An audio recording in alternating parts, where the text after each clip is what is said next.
Ladies and gentlemen, out on a distant and unpredictable stretch of ocean, a dramatic confrontation quietly unfolded.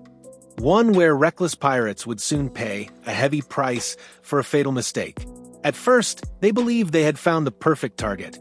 An ordinary cargo ship, huge, slow-moving, and seemingly defenseless.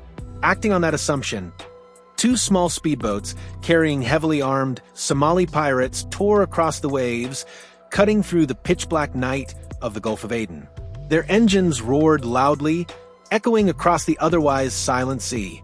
Ahead of them was nothing but a dark steel silhouette.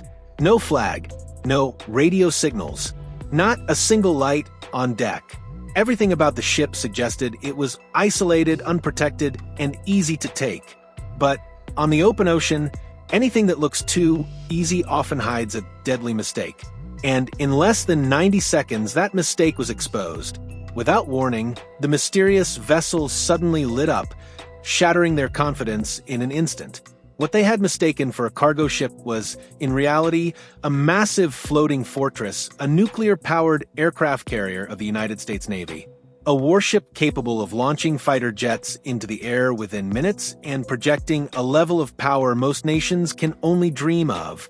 While the pirates carried little more than a few AK rifles and cheap RPGs, the aircraft carrier housed nearly 5,000 highly trained sailors, heavy naval guns, advanced radar-guided missile systems, and layered defenses built for modern warfare. Above all else, it operated under a strict zero-tolerance policy toward any threat. What followed was not a firefight, and it certainly wasn't a battle. It was a swift, unmistakable warning, delivered with overwhelming speed and authority. Radar picked them up first, two small blips moving fast, leaving almost no clear signature behind. There was no tracking signal, no AIS transmission. They were charging in at speeds of over 60 miles per hour. Instantly, alarm systems lit up inside the Combat Information Center of the aircraft carrier USS Dwight D. Eisenhower. Two small boats, hull number 085, were closing in by the minute. In the Red Sea, that could mean only one thing: danger was approaching. Without waiting for further orders, the watch officer immediately activated communications. An urgent alert went out from the ship's combat command: prepare to launch Seahawk helicopters immediately. Less than 2 minutes later, the rotors of an MH-60R Seahawk spun up and thundered off the flight deck. On board was a highly trained door gunner, backed by advanced radar systems and optics capable of spotting even the smallest objects from heights of over 4,900 feet. Meanwhile, on the flight deck, every movement was precise and urgent. Yellow shirts cleared the deck, red shirts secured weapon mounts, while blue shirts waved signals to another helicopter waiting for launch clearance. Everyone knew exactly where they were and what they were facing. Back in the command center, new information kept coming in. The two speedboats began to split up. One veered off course, while the other continued straight toward the carrier. It was a familiar tactic, a classic distraction maneuver, old but dangerous. This was a tactic pirates had used many times before to deceive their targets. Even so, the aircraft carrier's commander showed no hesitation. He gave only one short order: maintain course. Let them reveal themselves. In the sky, above, the first Seahawk already had visual contact. The pilot quickly reported to command. The targets were armed and in a ready-to-attack posture. That was all the U.S. Navy needed. There was no longer any doubt. The situation had crossed the warning threshold. At that moment, the second Seahawk was launched into the air. Nearby, aboard the destroyer USS Gravely, the elite VBSS team moved into position. All weapon systems on deck shifted to standby, ready to activate in seconds. Everything on board moved with discipline and focus. No shouting, no panic, but do not mistake this for passivity. In the U.S. Navy, hesitation is not a habit, it is forbidden. On the battlefield, a 1-second delay can cost lives. As for the men speeding toward them, they still had no idea what they were about to face. In their eyes, it was just a large ship at sea. But to the Navy, they were two approaching threats. The entire defense system was now active. Weapons were loaded. Warning systems were locked on target. Every steel component stood ready to move. At an altitude of approximately 2,400 feet, the Seahawk began to descend. From the side door, the gunner raised his M240, taking position. No shots were fired, but the message was clear. You are entering a restricted zone. Even so, the pirates remained defiant. One of them suddenly stood up and hoisted a long metal object onto his shoulder, an RPG launcher. Back near the USS Dwight D. Eisenhower, from the port side of the destroyer, two high-speed boats, each about 36 feet long, were lowered into the water. On board were VBSS assault and boarding teams. They wore body armor and carried M4 rifles with stun grenades ready. These were not negotiators, they were rapid response forces trained for swift action. The aircraft carrier still did not fire a single shot, because that was not its role. Close-range engagement belonged to units like VBSS. However, if the situation escalated, the ship's radar and deck guns would respond. Radar had already locked onto the speedboat, like a hawk's eye fixed on its prey. Meanwhile, the entire naval formation maneuvered to block the enemy's movement. Everything unfolded like a high-speed chess match at nearly 40 miles per hour. A small speedboat trying to outrun two warships and a helicopter was a reckless and ineffective tactic. Above them, the Seahawk's door, gunner delivered the final warning. He fired a short burst across the water just ahead of the speedboat's bow, sending an unmistakable message: turn back or be destroyed. This time, the pirates understood, but it was already too late. Two RHIB boats closed in fast. The first VBSS team moved in from the starboard side, while the second cut off the escape from behind. Panic set in. One pirate threw his AK into the sea. Another froze, eyes wide open, perhaps the smartest one among them. In less than 30 seconds, it was over. All weapons were seized. The pirates were restrained with plastic zip ties, lying face down on the rib's deck. The area was secure. The Eisenhower continued cutting through the waves without slowing down. An aircraft carrier does not need to handle every threat itself. It sails with an escort force ready to respond. In the end, the pirates understood one thing. They had not only chosen the wrong target, but the wrong ocean. Attempting to attack a United States Navy aircraft carrier does not end with a warning. It ends with a very heavy sentence waiting on the other side.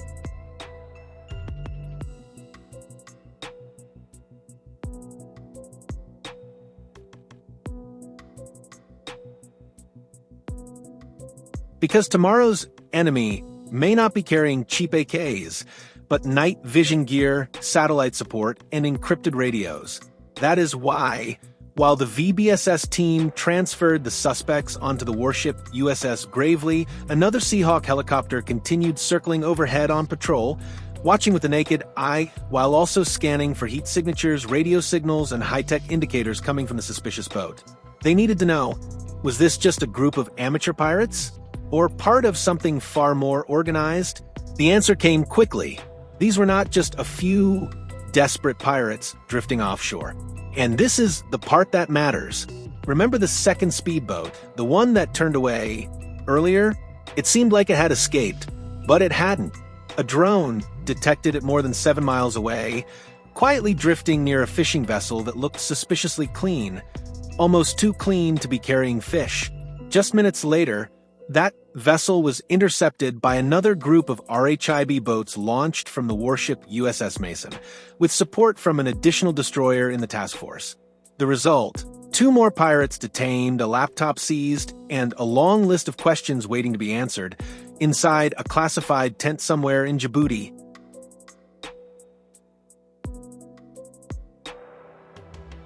What seemed like a simple interception turned out to be the first piece of a much larger and more complex plot. But the most important part actually began here. The pirates still believed they had just attacked an ordinary cargo ship. That was until a U.S. Marine stepped closer, leaned down, and said with clear irony, "You do realize you just approached an aircraft carrier, right?" The air went completely silent. Moments later, one of them muttered something. There was no official translation, but if anyone had to guess, it was almost certainly the realization of a catastrophic mistake.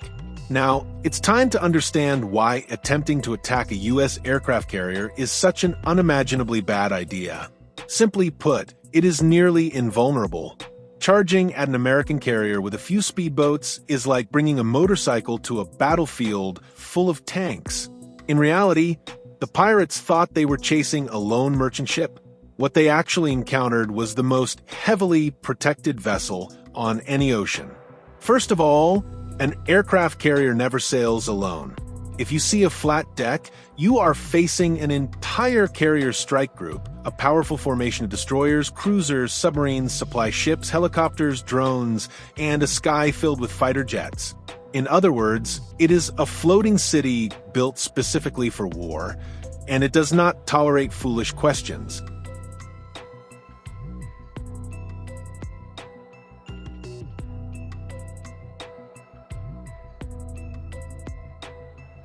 Take the USS Dwight D. Eisenhower as an example. This nuclear-powered carrier stretches over 1,000 feet long, carries nearly 5,000 personnel, and can launch a fully armed F/A-18 every 25 seconds. And that's only what you can see on the flight deck. Below the surface lies a vast maze of hangars, repair workshops, weapons storage, radar control rooms, intelligence centers, and even its own internal security force. Every inch of the ship is monitored, recorded, and heavily protected.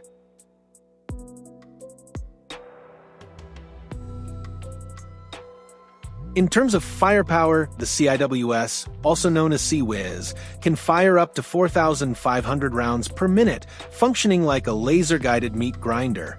Then there's the ESSM missile system, an upgraded Sea Sparrow, capable of intercepting threats from the air, the sea, or incoming missiles. Whatever the target may be, it responds fast, precise, and brutally effective.